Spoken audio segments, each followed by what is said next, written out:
That was funny. There was a lot of stuff that happened over the weekend that was genuinely not funny, particularly with regard to Bernie Sanders and Hillary Clinton. And I don't know where I should start, right? So do I maybe I'll save the feminism piece for the end. Let me start with some of these Karl Rove style tactics that they are jumping and attacking Bernie Sanders with now. Like out of control, just insanely have gone over the edge. And this goes to what you were saying, Bryce, in the sense of yesterday they'll hug you and tomorrow they'll stab you in the back. That's the game of politics. If you challenge their grip on power, they will gut you like you are their worst enemy. And it doesn't matter how long you've been together, how long you worked on things. So two particular attacks. Let's go with two. There's probably three, but I want to go with two particular attacks with on Bernie Sanders from the Hillary Clinton camp. Apparently one was just played on Rachel Maddow, which is great because I was fully prepared for this before the Maddow show. Didn't even know they were going to cover that. But this is a campaign release from actually, let me describe the attack to you first. Hillary Clinton and her team have put out this accusation that Bernie Sanders has taken $200,000 from Wall Street. They just put out the blanket accusation, no justification, no explanation. They just put out that accusation.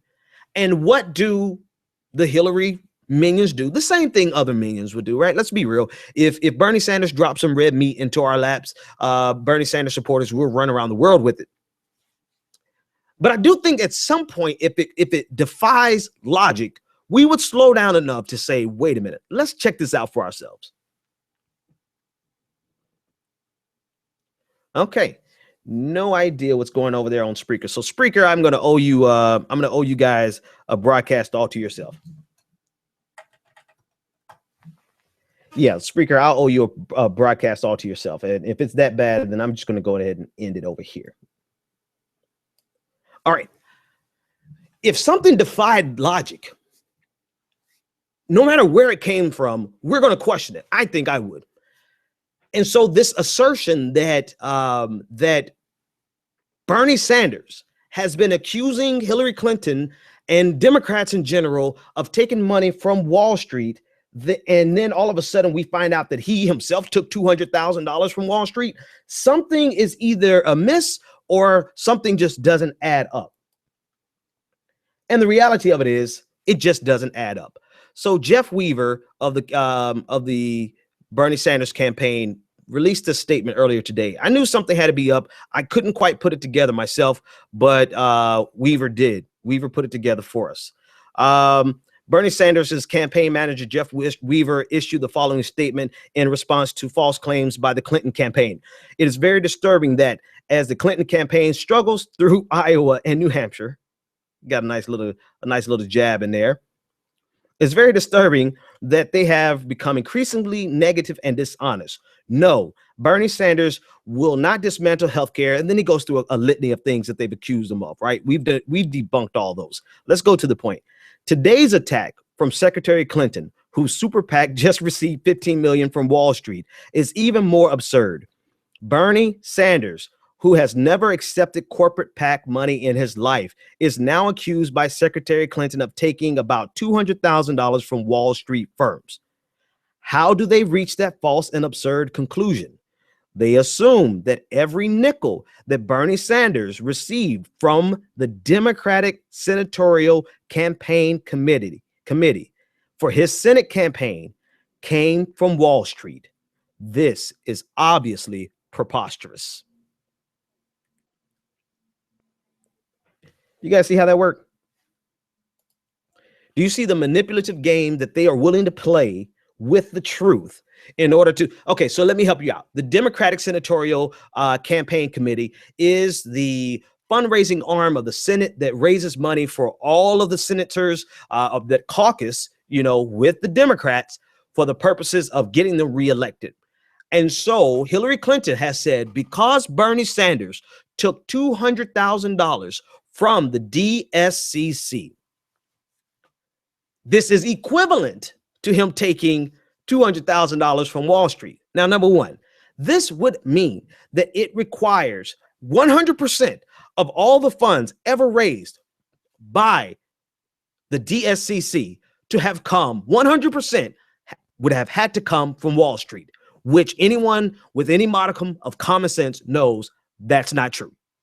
Because personally, I've donated. I've donated to the DSCC back in the day. I forgot which year. So I know it's not true because I've sent donations.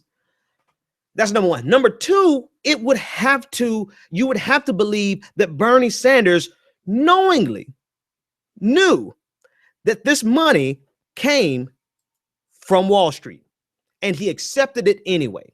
So Bernie Sanders not only knew that this money came from Wall Street, but 100% of that money had to have come from Wall Street, and he accepted it anyway underneath the guise of the DSCC because he really wanted Wall Street money.